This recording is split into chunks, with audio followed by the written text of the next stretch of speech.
Hello everyone, welcome back to reiki healer channel. So ಇವತ್ತು ನಾನು candle wax reading ಮಾಡ್ತಾ ಇದ್ದೀನಿ. ಈ ವಿಡಿಯೋ ಬಂದು ಆಗಸ್ಟ್ ಮಂತ್ನಲ್ಲಿ ನಿಮ್ಮ ಲವ್ ಲೈಫ್ ಹೇಗಿರುತ್ತೆ ಅಂತ ಅಂದ್ಬಿಟ್ಟು. ಆ್ಯಂಡ್ ಇಲ್ಲಿ ತುಂಬ ಜನ ವೀಡಿಯೋಸ್ ನೋಡ್ತಾ ಇರ್ತೀರಾ. ಸೊ ನಿಮಗೆ ಏನು ರೆಸನೇಟ್ ಆಗುತ್ತೆ ಅದನ್ನ ಮಾತ್ರ ತೊಗೊಳ್ಳಿ. ನಿಮ್ಗೆ ಯಾವ್ದು ರೆಸನೇಟ್ ಆಗೋದಿಲ್ಲ ಅದನ್ನು ಬಿಡ್ಬಿಡಿ ಅಂತ ನಾನು ಹೇಳ್ತೀನಿ. ಯಾಕೆ ಅಂತ ಅಂದರೆ ಇಲ್ಲಿ ತುಂಬ ಜನದ ಎನರ್ಜೀಸ್ ಇರುತ್ತೆ. ಅದಕ್ಕೋಸ್ಕರ ಸೊ ಎಲ್ಲವೂ ನಿಮಗೆ ರೆಸನೇಟ್ ಆಗುತ್ತೆ ಅಂತ ಹೇಳೋಕ್ಕಾಗೋದಿಲ್ಲ. ಸೊ ಇನ್ ಕೇಸ್ ನಿಮಗೆ ತುಂಬ ಕ್ಲಾರಿಟಿ ಸಿಗ್ತಿಲ್ಲ ಅಂತ ಬಂದಾಗ ಆಗ ನೀವು ಪರ್ಸ್ನಲ್ ರೀಡಿಂಗನ್ನು ತಗೊಳ್ಬಹುದು. ಓಕೆನಾ? ಸೊ ಅದು ಬಿಟ್ಟು ಕಮೆಂಟ್ಸ್ನಲ್ಲಿ ಬೇರೆ ಏನಾದರೂ ಕಮೆಂಟ್ಸ್ ಮಾಡೋದು ಆ ರೀತಿ ಮಾಡಬೇಡಿ. ಅಷ್ಟು ನಿಮಗೆ ಕ್ಲಾರಿಟಿ ಸಿಗ್ತಾ ಇಲ್ಲ ಅಂತಂದರೆ ಒಂದು ನೀವು ಪರ್ಸ್ನಲ್ ರೀಡಿಂಗ್ನ ತಗೊಳ್ಬೋದು, ಅಥವಾ ಇನ್ನೂ ವೀಡಿಯೋಸ್ ಇದೆ ಅದನ್ನು ನೀವು ವಾಚ್ ಮಾಡ್ಬೋದು. ಓಕೆನಾ? ಓಕೆ, ವಿಡಿಯೋ ಸ್ಟಾರ್ಟ್ ಮಾಡೋಕ್ಕೂ ಮುಂಚೆ ಸೊ ಯಾರಿಗಾದರೂ ಕರಿಯರ್ ನಾನು ಇದರಲ್ಲಿ ಸ್ಟಾರ್ಟ್ ಮಾಡಬೇಕು, ನಾನು ಟ್ಯಾರೋ ಕಲ್ತ್ಕೊಳ್ಬೇಕು, ಟ್ಯಾರೋ ರೀಡರ್ ಆಗಬೇಕು ಅಂತ ಇದ್ದರೆ ಸೊ ಕೋರ್ಸಸ್ ಅವೈಲಬಲ್ ಇದೆ. ಲಾ ಆಫ್ ಅಟ್ರಾಕ್ಷನ್ ಕಲ್ತ್ಕೊಳ್ಳಿ ಅಂತ ಹೇಳ್ತೀನಿ. Law of attraction 1-on-1 session ತೊಗೊಂಡು ಕಲಿಯೋದ್ರಿಂದ ನಿಮಗೆ ಬೆನಿಫಿಟ್ಸ್ ಆಗುತ್ತೆ. ಆ್ಯಂಡ್ ಕೋರ್ಸಸ್ ಬಂದು ಮನಿ ರೇಖಿ ಸಹ ಅವೈಲಬಲ್ ಇದೆ. ಮನಿ ರೇಖಿ ಯಾರಾದರೂ ಕಲ್ತ್ಕೊಳ್ಬೇಕು, ನನ್ನ ಲೈಫ್ನಲ್ಲಿ ಏನೇ ನನಗೆ ಏನು ಅಮೌಂಟ್ ನಾನು ದುಡಿತೀನಿ ಅದು ನನಗೆ ಇರ್ತಾ ಇಲ್ಲ, ಅಥವಾ ಖರ್ಚು ಜಾಸ್ತಿ ಇದೆ, ಸೊ ಇದನ್ನೆಲ್ಲ ನಾನು ಕಾಪಾಡ್ಕೊಳ್ಬೇಕು ಅಂತ ಇದ್ದಾಗ, ಅಥವಾ ಮನಿನ ನೀವು ಎಲ್ಲಿಂದ ಬೇಕಾದರೂ ಅಟ್ರ್ಯಾಕ್ಟ್ ಮಾಡ್ಬೋದು. ಆ್ಯಂಡ್ ಥ್ರೂ ಮನಿ ರೇಖಿ ನಿಮ್ಮ ವಿಶಸ್ನ ನೀವು ಫುಲ್ಫಿಲ್ ಮಾಡ್ಕೊಳ್ಬೋದು. ಇದನ್ನೆಲ್ಲ ನೀವು ಕಲ್ತ್ಕೊಳ್ಬೇಕು ಅಂತ ಇದ್ದರೆ ಮನಿ ರೇಖಿಯನ್ನು ಕಲ್ತ್ಕೊಳ್ಬೋದು. ಆ್ಯಂಡ್ ಕ್ಯಾಂಡಲ್ ವ್ಯಾಕ್ಸ್ ರೀಡಿಂಗ್ ಕಲಿಬೇಕಂತ ಇದ್ದರೆ ಡೆಫಿನೆಟ್ಲಿ ಅದು ಸಹ ನೀವು ಕಲಿಬಹುದು. ಸೊ ಇಂಟ್ರೋ ಲಾಂಗ್ ಆಗಿದ್ದರೆ I am sorry. Video start ಮಾಡೋಣ. Okay, thank you angels, universe. So ನಮಗೆ ಯಾರೆಲ್ಲ ಈ ವಿಡಿಯೋ ನೋಡ್ತಾ ಇದ್ದಾರೆ ಆದಷ್ಟು ಅವರ ಒಂದು ಎನರ್ಜೀಸ್ ಇಲ್ಲಿ ಮ್ಯಾಚ್ ಆಗಲಿ.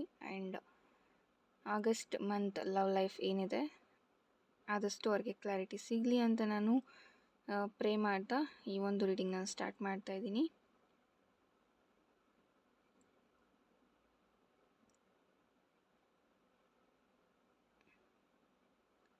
ಸಮ್ಟೈಮ್ಸ್ ಇಲ್ಲಿ ಹೇಗೆ ಅಂತ ಅಂದರೆ ನಿಮ್ಮ ಪಾರ್ಟ್ನರ್ ತುಂಬ ಖುಷಿ ಫೀಲ್ ಮಾಡ್ತಾರೆ ನಿಮ್ಮ ಮೆಮೊರೀಸಿಂದ. ಸೊ ನಿಮ್ಮ ಮೆಮೊರೀಸಿಂದ ಇಲ್ಲಿ ನಿಮ್ಮ ಪಾರ್ಟ್ನರ್ ಕೆಲವೊಂದು ಬಾರಿ ನಗೋದಾಗಿರ್ಬೋದು, ನಿಮ್ಮ ಜೊತೆ ಕಳೆದಿರೋಂಥ ಕ್ಷಣಗಳನ್ನ ಅವರು ನೆನ್ಪು ಮಾಡ್ಕೊಳ್ತಾ ಇದ್ದಾರೆ. So be happy for that. ಅವರಿಗೆ ನಿಮ್ಮ ನೆನಪು ಆಗ್ತಾ ಇದೆ. ಇದು ಬಂದು ಯಾರಾದರೂ ಬ್ರೇಕಪ್ ಸಿಚುವೇಷನಲ್ಲಿ ಕರೆಂಟ್ಲಿ ಇದ್ದರೆ ಅಥವಾ ಲಾಂಗ್ ಡಿಸ್ಟೆನ್ಸ್ನಲ್ಲಿ ಇದ್ದರೆ ಅವ್ರಿಗೆ ರೆಸನೇಟ್ ಆಗುವಂಥದ್ದು.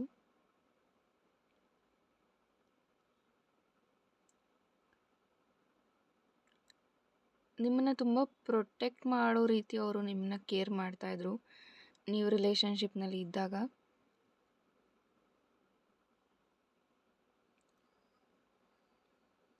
ನಿಮ್ಮ ರಿಲೇಷನ್ಶಿಪ್ ಎಲ್ಲವೂ ಚೆನ್ನಾಗಿತ್ತು. ಒಬ್ರಿಗೊಬ್ಬರು ಕಷ್ಟ ಅಂತ ಬಂದಾಗಿರ್ಬೋದು, ಅಥವಾ ಏನೇ ಒಂದು ಸಿಚುವೇಶನ್ ಅಂಥ ಚಾನ್ಸಸ್ ಇದ್ದಾಗ ಆಗಿರ್ಬೋದು, ನೀವೇನು ಮಾಡ್ತಾಯಿದ್ರಿ, ಎಲ್ಲದಕ್ಕೂ ಅವರ ಪರ್ಮಿಷನ್ ಕೇಳ್ತಾಯಿದ್ರಿ, ಅಥವಾ ಎಲ್ಲವನ್ನೂ ಅವ್ರಿಗೆ ಇನ್ಫಾರ್ಮ್ ಮಾಡ್ತಾಯಿದ್ರಿ. ಸೊ ಈ ರೀತಿ ಒಂದು ರಿಲೇಷನ್ಶಿಪ್ನಲ್ಲಿ ನೀವಿದ್ರಿ, ಏನೇ ಇದ್ದರೂ ಶೇರ್ ಮಾಡ್ತಿದ್ರಿ ನೀವು. ಬಟ್ ಸಮ್ಟೈಮ್ಸ್ ಇಲ್ಲಿ ಆ್ಯಂಡ್ ಇಲ್ಲಿ ನಂಗೆ ಇನ್ನೂ ಒಂದು ಎನರ್ಜೀಸ್ ಯಾವ ರೀತಿ ಸಿಗ್ತಾ ಇದೆ ಅಂತಂದರೆ, ನಿಮ್ಮ ಪರ್ಸನ್ ನಿಮಗೆ ಕೆಲವೊಂದು ಸುಳ್ಳುಗಳನ್ನ ಹೇಳಿದ್ದಾರೆ.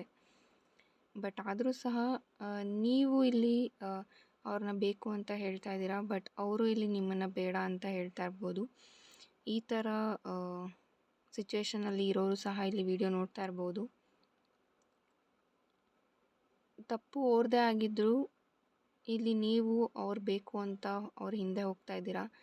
ಬಟ್ ಅವ್ರು ತಪ್ಪಿಟ್ಕೊಂಡು ಅವರು ಇಲ್ಲಿ ನಿಮ್ಮನ್ನು ಬೇಡ ಅಂತ ಹೇಳ್ತಾ ಇದ್ದಾರೆ. ಆ್ಯಂಡ್ ಅವ್ರು ಮಾಡಿರುವಂಥ ತಪ್ಪುಗಳನ್ನ ಅವರು ಅಕ್ಸೆಪ್ಟ್ ಮಾಡ್ಕೊಳ್ಳೋಕ್ಕೂ ಇಲ್ಲಿ ಕೆಲವೊಬ್ಬರು ರೆಡಿ ಇಲ್ಲ. ಆ್ಯಂಡ್ ಆಲ್ಸೋ ಫ್ಯಾಮಿಲಿನ ಮಧ್ಯ ತರ್ತಾ ಇರ್ಬೋದು.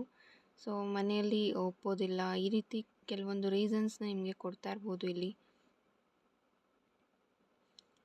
ತುಂಬ ಸ್ಟಕ್ ಎನರ್ಜಿ ಇಲ್ಲಿ ಕಾಣಿಸ್ತಾ ಇದೆ. ಸೊ ನಿಮಗೆ ಕರೆಂಟ್ಲಿ ಏನು ಮಾಡಬೇಕು ಅಂತಲೂ ಗೊತ್ತಾಗ್ತಾ ಇಲ್ಲ.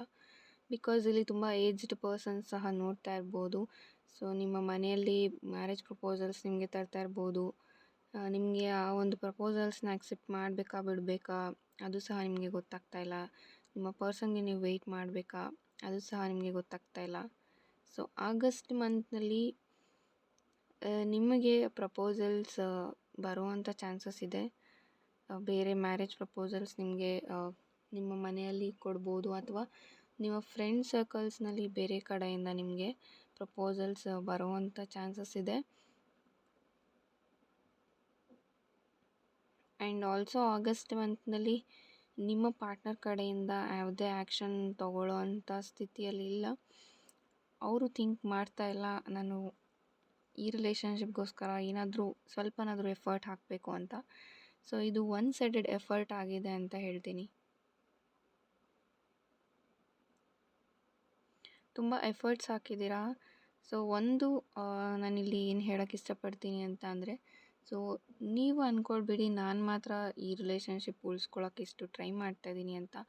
ಸೊ ಅದ್ರ ಬದಲು ನೀವು ಹೀಗೂ ಥಿಂಕ್ ಮಾಡ್ಬೋದು, ಸೊ ನಾನು ಇಷ್ಟು ಎಫರ್ಟ್ ಹಾಕಿನೂ ನನಗೆ ಸಿಕ್ಕಿಲ್ಲ ಅಂತ ಅಂದರೆ ಅದು ನನಗೋಸ್ಕರ ಅಲ್ಲ ಅಂತಲ್ಲ, ಅಥವಾ ಅವರು ಡಿಸರ್ವಿಂಗ್ ಇಲ್ಲ ನನ್ನ ಪಡೆಯೋದಕ್ಕೆ ಅಂತ. ಈ ರೀತಿ ನೀವು ನಿಮ್ಮ ಥಾಟ್ಸ್ನ ಚೇಂಜ್ ಮಾಡ್ಕೊಳ್ಬೋದು. ಬಿಕಾಸ್ ನೀವು ಎಫರ್ಟ್ಸ್ ಹಾಕ್ತಾಯಿದ್ದೀರಾ ಅಂತ ಅಂದರೆ ಅಲ್ಲಿ ನಿಮ್ಮ ಜೆನ್ಯೂನ್ ಫೀಲಿಂಗ್ಸ್ ಇದ್ದೇ ಇರುತ್ತೆ. ಯಾಕೆ ಅಂತಂದರೆ ಯಾವುದೇ ಒಂದು ವ್ಯಕ್ತಿ ಅಥವಾ ವಸ್ತು ನಮಗೆ ಜೆನ್ಯೂನ್ ಆಗಿ ಬೇಕು ಅನ್ನಿಸ್ದಾಗ ಮಾತ್ರ ಎಫರ್ಟ್ನ ಹಾಕ್ತೀವಿ ನಾವು. ಸೊ ಆಗಸ್ಟ್ ಮಂತ್ನಲ್ಲಿ ಕೆಲವೊಬ್ಬರಿಗೆ ಸ್ವಲ್ಪ ಬೇಜಾರಾಗುವಂಥ ಮಾತುಗಳೇ ನಿಮ್ಮ ಪಾರ್ಟ್ನರ್ ಕಡೆಯಿಂದ ನಿಮಗೆ ಬರ್ಬೋದು.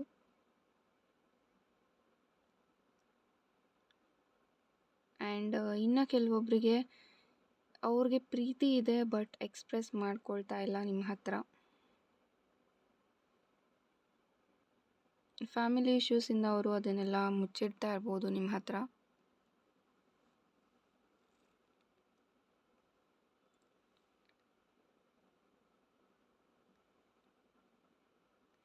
ಆ್ಯಂಡ್ ಇಲ್ಲಿ ಫ್ಯಾಮಿಲಿಯಲ್ಲಿ ಅವ್ರಿಗೆ ಬೇರೆ ಪ್ರಪೋಸಲ್ಸ್ ಬರ್ತಾಯಿದ್ರೆ ಅದನ್ನು ಅವರು ಆಕ್ಸೆಪ್ಟ್ ಮಾಡೋದಕ್ಕೆ ಸಹ ರೆಡಿಯಾಗಿದ್ದಾರೆ.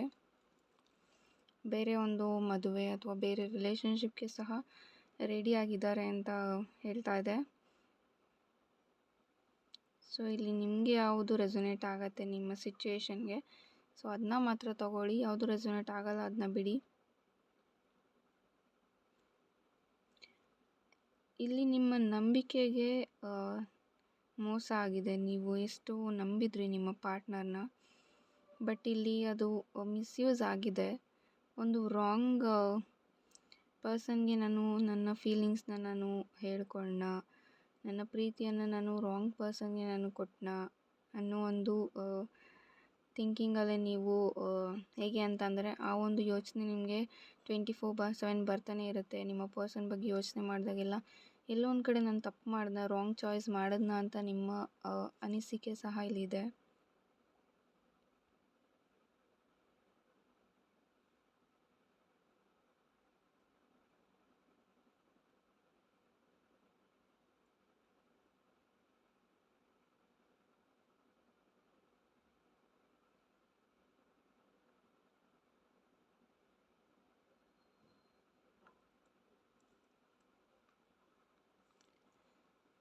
ಆ್ಯಂಡ್ ನಿಮಗೆ ಒಂದು ಸ್ಟ್ರಾಂಗ್ ಮೆಸೇಜ್, ಅದು ಪಾಸಿಟಿವ್ ಅಥವಾ ನೆಗೆಟಿವ್ ಎರಡೂ ಸಹ ಆಗಿರ್ಬೋದು. ಆದಷ್ಟು ಇಲ್ಲಿ ನಿಮ್ಮ ಪಾರ್ಟ್ನರ್ ಕಡೆಯಿಂದ ಈ ಒಂದು ಮಂತ್ನಲ್ಲಿ ಸಹ ನೋ ಅನ್ನುವಂಥ ಒಂದು ಆನ್ಸರೇ ಬರುವಂಥ ಚಾನ್ಸಸ್ ಇದೆ. You should be ready. ನೀವು ಏನೇ ಬಂದರೂ ನಾನು ಆಕ್ಸೆಪ್ಟ್ ಮಾಡ್ತೀನಿ ಅನ್ನೋಷ್ಟು ಸ್ಟ್ರಾಂಗಾಗಿ ನೀವು ಇರಬೇಕಾಗತ್ತೆ.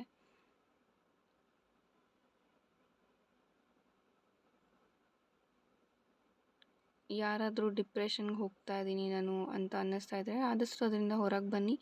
ಸೊ ನಿಮಗೆ ನೀವು ಇಲ್ಲಿ ಸೆಲ್ಫ್ ಲವ್ ಮಾಡಿಲ್ಲ ಅಂತಂದರೆ, ನಿಮಗೋಸ್ಕರ ನೀವೇನು ಬದುಕಿಲ್ಲ ಅಂತ ಅಂದರೆ ಯೂನಿವರ್ಸ್ ಯಾವತ್ತೂ ನಿಮ್ಮ ವಿಶಸ್ನ ಫುಲ್ಫಿಲ್ ಮಾಡೋದಿಲ್ಲ. ಸೊ ಅದಕ್ಕೋಸ್ಕರ ಅದರಿಂದ ಎಲ್ಲ ಹೊರಗೆ ಬನ್ನಿ ಸ್ಟ್ರಾಂಗ್ ಆಗಿ ಅಂತ ಹೇಳ್ತೀನಿ. ಬಿಕಾಸ್ ಈ ಒಂದು ನನ್ನ ಮಾತುಗಳು ಕೆಲವೊಬ್ಬರಿಗೆ ನೀಡ್ ಇರುತ್ತೆ. ಸೊ ಅದಕ್ಕೋಸ್ಕರ ನಾನು ಹೇಳ್ತಾ ಇದ್ದೀನಿ.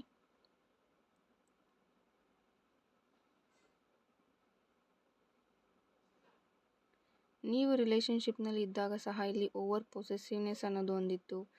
ನಿಮ್ಮ ಪರ್ಸನ್ ನಿಮ್ಮ ಮೇಲೆ ಕೆಲವೊಂದು ಬಾರಿ ಡೌಟ್ ಮಾಡ್ತಾಯಿದ್ರು ಅಂತ ಕಾಣಿಸ್ತಾ ಇದೆ.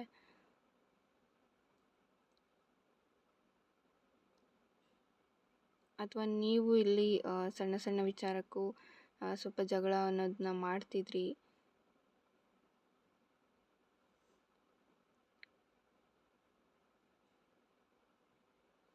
ಆ್ಯಂಡ್ ನನಗೆ ಇಲ್ಲಿ ಮೇನ್ ಎನರ್ಜಿ ಬಂದು ನ್ಯೂ ಲವ್, ನ್ಯೂ ಪ್ರಪೋಸಲ್ಸ್ ಇಲ್ಲಿ ಬರುತ್ತೆ ಅನ್ನೋ ಒಂದು ಎನರ್ಜಿ ಇದೆ.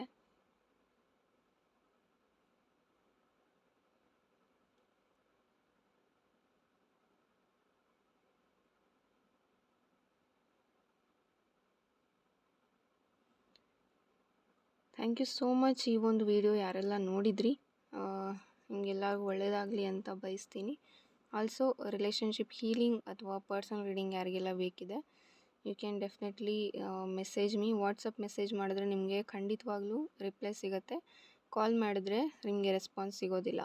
ಓಕೆನಾ? ಸೊ ಆದಷ್ಟು ಮೆಸೇಜ್ ಮಾಡೋಕ್ಕೆ ಟ್ರೈ ಮಾಡಿ. Thank you. Have a nice day. Bye.